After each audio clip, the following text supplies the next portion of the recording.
Happy Memorial Day. I just stopped by for a few minutes to let you know that I now have some answers as it concerns myself. For years, I used to wonder what was going on the inside of me and why I would get tired and be tired for no reason. Even as a kid, you remember everything when answers perk up. There used to be like this time of year, from this time of year to the end of summer, I used to always get sick as a kid. I would always have, what do you call it? It was always dealing in the vocal area. My voice would go out, go in and out. I would stay hoarse. Then I could barely speak above a whisper.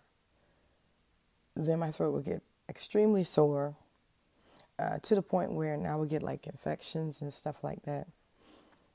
And then at 10, the decision was made to remove my tonsils and my adenoids, and that alleviated a lot of the problems that I was having.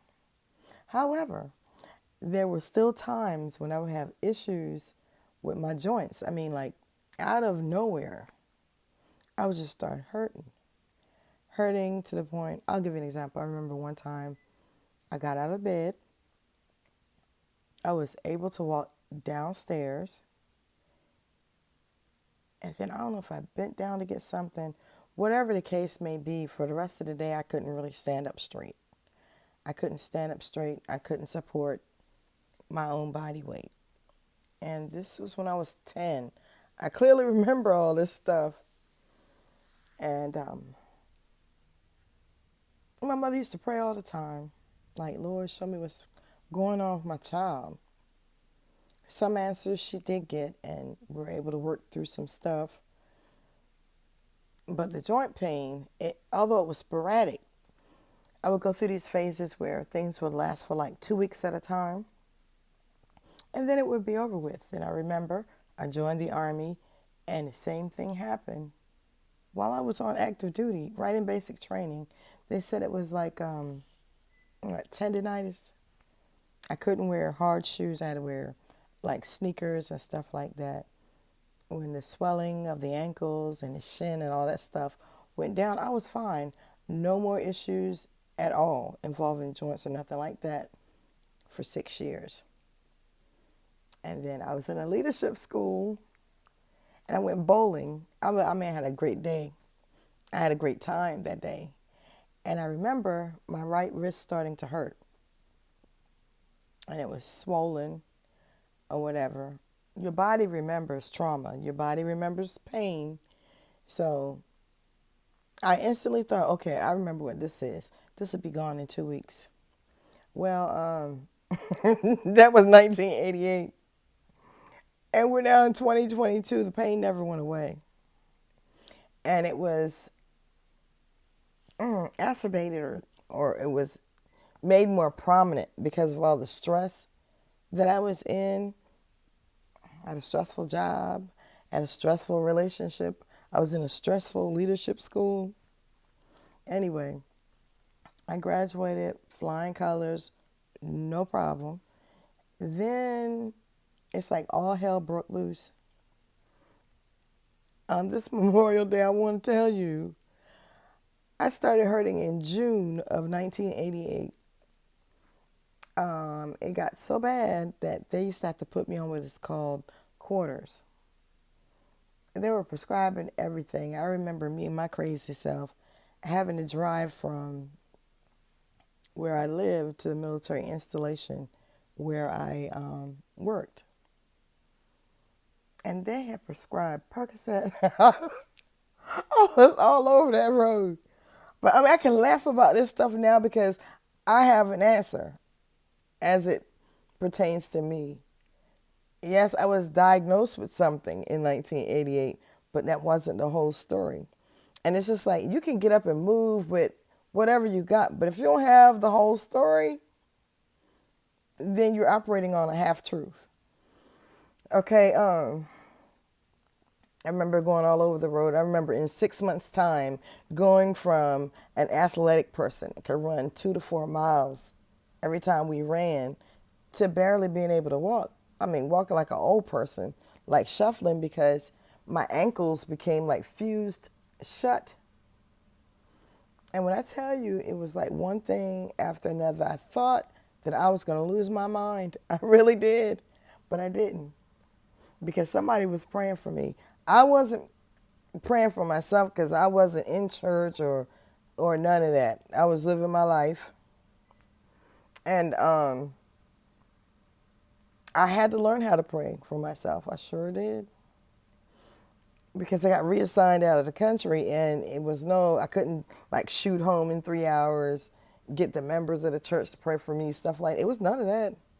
I was thousands of miles away. So at any rate, I was reassigned when I shouldn't have been, but I was. And then eventually I wasn't fit to serve in the capacity that I was in. When I tell you this thing went from my right wrist only to all over my body, but the only areas I complained about were my wrist and my ankle. I didn't complain about anything else. They did a specialized test on me where it would highlight the area. If something were wrong, it would highlight where all the problems were. I only complained about 2 areas, that was it. But when the test came back, it was all over. It was everywhere except at the time for my neck and spine. It has since taken up residence there too. But it's all good. It's because I've learned how to laugh. Singing helps. Laughing. I guess that's why I watch so many different people to laugh. If I can laugh, then I can make it through the next hour of my day.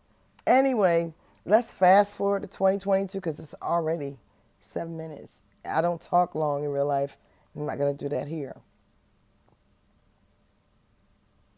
What I assumed was a normal routine blood test. Okay.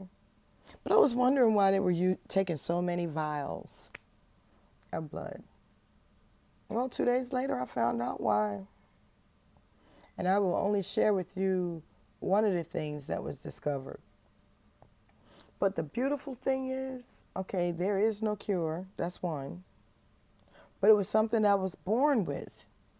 And I've been functioning for 58 and a half years.